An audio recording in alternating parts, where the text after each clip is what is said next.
Bonjour, vous êtes à ISTEM. ISTEM est un des laboratoires de recherche de l'AFM Téléthon. Créée en 1958, l'AFM est une association de parents et de malades qui se bat contre les maladies génétiques rares. Pour mener à bien ce combat, l'AFM a 3 bras armés. Le Généthon, spécialisé dans la thérapie génique, l'Institut d'Homiologie, qui s'occupe des maladies touchant le muscle, et ISTEM. Créé par Marc Péchanski en 2005, grâce au soutien de l'AFM Téléthon, l'INSERM, l'Université Évry-Val-d'Essonne et le Génopôle, ISTEM est un laboratoire de recherche composé d'une unité INSERM et du Centre d'études des cellules souches. On y compte près de 80 personnes qui travaillent sur une dizaine de maladies génétiques rares. Mais alors qu'est-ce qu'on y fait exactement à ISTEM ? À ISTEM, on est spécialisé sur l'utilisation des cellules souches. La cellule, c'est la base des êtres vivants. Ça mesure quelques centièmes de millimètre et dans un corps humain, il y en a environ 100 000 milliards de 200 types différents. Maintenant, la cellule souche, il en existe 2 types, les cellules souches embryonnaires humaines découvertes en 1998 par James Thomson, et les cellules souches pluripotentes induites fabriquées en laboratoire, qui ont été découvertes par Shinya Yamanaka et récompensées par un prix Nobel en 2012. Les cellules souches pluripotentes sont des cellules très particulières puisqu'elles ont 2 propriétés. La première, c'est de pouvoir se multiplier à l'infini, ce qui nous permet d'en produire des milliards. Et la deuxième, c'est de pouvoir se spécialiser dans toutes les cellules de l'organisme, ce qui nous permet de pouvoir produire de la rétine, de la peau, des neurones, et donc de pouvoir étudier ces maladies génétiques qui touchent tel ou tel organe. Un exemple notable de cette spécialisation de cellules à ISTEM, c'est la peau. Il s'agit d'une première mondiale réalisée par une équipe de chercheurs français. Ils ont réussi à recréer en laboratoire de l'épiderme humain À partir de cellules souches embryonnaires. L'expérience a été menée par les membres de cet institut de recherche. Une production industrielle qui pourrait permettre de créer une sorte de banque de la peau. La peau est le premier des 230 tissus qui forment notre corps à avoir été reconstitué à partir de cellules souches embryonnaires.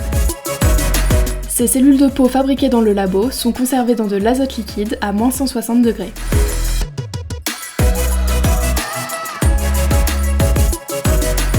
C'est ce qui s'appelle la cryoconservation. Ces bacs d'azote, remplis de cellules congelées, sont le coffre-fort d'ISTEM, puisque c'est là que sont conservés les 250 types de cellules différents dont les chercheurs du laboratoire se servent quotidiennement pour leurs recherches. On utilise ces cellules souches pour identifier des traitements aux maladies génétiques, en général rares. Une maladie génétique rare, c'est une maladie qui touche moins d'une personne sur 2000. Elle est causée par un mauvais fonctionnement dans la cellule qui est dû à une mutation dans l'ADN. L'ADN, c'est une double hélice à l'intérieur des chromosomes, composée de bases face à face que l'on représente par des lettres. C'est l'ordre de ces lettres qui détermine qui nous sommes. Et c'est si une ou plusieurs de ces lettres sont modifiées qu'on parle de maladie génétique. Et à ISTEM, on essaye de trouver des traitements pour ces maladies-là. Pour faire ça, la recherche du laboratoire s'organise autour de 3 grands axes. La modélisation, la pharmacologie et la thérapie cellulaire.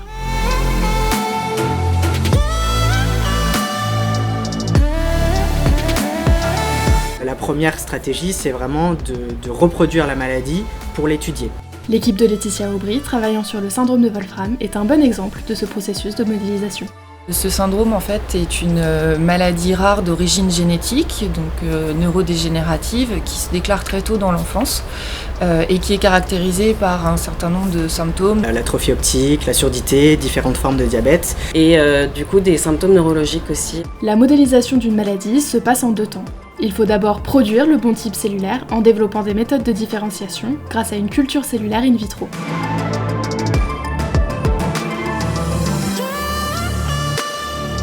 Ce savoir-faire est l'un des plus importants du laboratoire. La différenciation des cellules souches en cellules malades de patients est à la source de toute la recherche faite à ISTEM.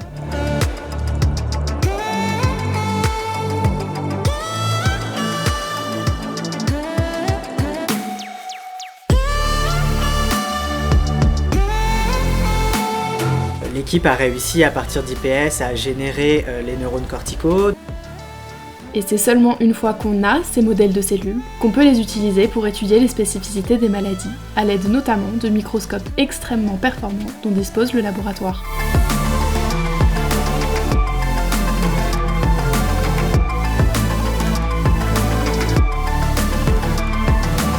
On On a des cellules souches qui sont saines et d'autres qui sont issues de patients, donc qui ont des mutations. Et donc on essaye de comparer les deux pour voir ce qui pêche dans les neurones des patients, ce qui n'est pas comme dans les neurones sains. Afin de mieux comprendre les mécanismes responsables de ces atteintes neurologiques.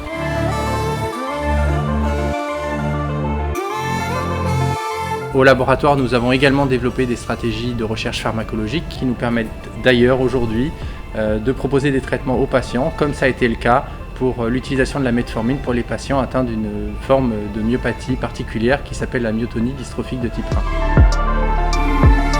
1. Trouver un médicament pour une maladie rare, c'est un peu comme trouver une pépite d'or dans un tas de sable. Il faut passer des milliers de médicaments dans un tamis pour trouver la pépite qui n'est pas passée au travers.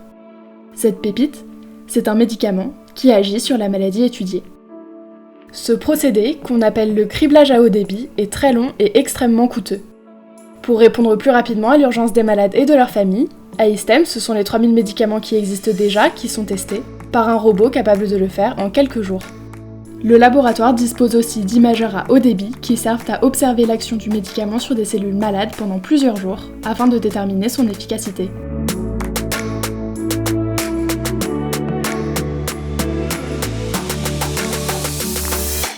La thérapie cellulaire, c'est ce qu'on fait quand on ne peut pas soigner les cellules malades par un médicament. Au lieu de les soigner, on les remplace par des cellules saines. Nos principaux succès sont le développement de protocoles de thérapie cellulaire, notamment pour la peau et la rétine, dont on a beaucoup parlé récemment, en particulier au travers du travail de Christelle Monville. On a démarré un essai clinique sur des patients qui sont atteints de certaines formes de rétinite pigmentaire. L'essai a commencé, il y a 2 patients qui ont été traités, il y en a 10 qui vont être traités l'année prochaine. Pour mener à bien les projets de thérapie cellulaire, les équipes utilisent là encore des machines capables de produire des banques de cellules très rapidement et à grande échelle.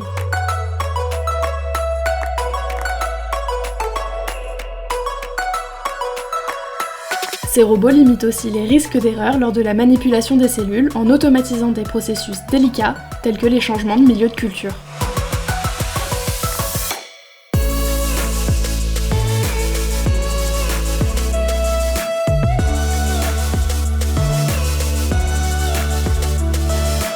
L'espoir, il est grand et en même temps on essaye de se raisonner en se disant que moi j'ai une rétine qui s'est détériorée pendant 56 ans, donc évidemment il n'y a peut-être pas grand-chose à récupérer, on ne sait pas. Là les bénéfices que j'ai pour le moment c'est de plus en plus de lumière, je commence à percevoir un peu mes mains quand je les bouge ou même quand je ne les bouge pas d'ailleurs. À voir le brillant de ma bague ou de mes bagues, à distinguer certaines choses. Si je prends un objet, il se passe des choses. Voilà, ça c'est indéniable. Et ça c'est vraiment incroyable et ça ouvre plein d'espoir pour plein de gens, je pense. Peut-être moins atteints que moi, ou peut-être aussi atteints que moi, je ne sais pas. Mais en tout cas, c'est très très... Je suis très fière, moi, de participer à ça. Cette recherche sur la rétinite pigmentaire, une maladie rare, est en train d'ouvrir la voie pour des projets sur la DMLA, une des causes principales de la perte de vue chez les personnes âgées. Et ça n'est pas le seul exemple d'une recherche axée sur une maladie rare qui engendre des découvertes applicables à des maladies bien plus communes. Ces réussites sont en partie dues à l'accompagnement de l'AFM Téléthon. On est très entouré à ce niveau-là, au niveau scientifique. Il y a quand même tout un campus avec le Génopole, d'autres laboratoires, d'entreprises, etc.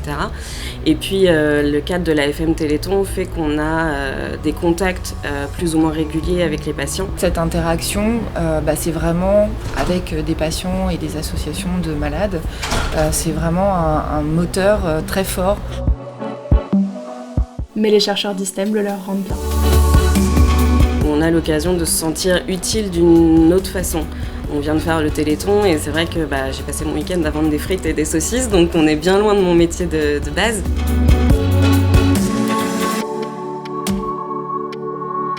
L'investissement des chercheurs et techniciens et ingénieurs d'ISTEM va bien au-delà de leur travail purement scientifique, puisque le personnel du laboratoire est largement investi pour le Téléthon. que ce soit au travers du Téléthon des chercheurs ou de l'opération 1000 chercheurs dans les écoles par exemple.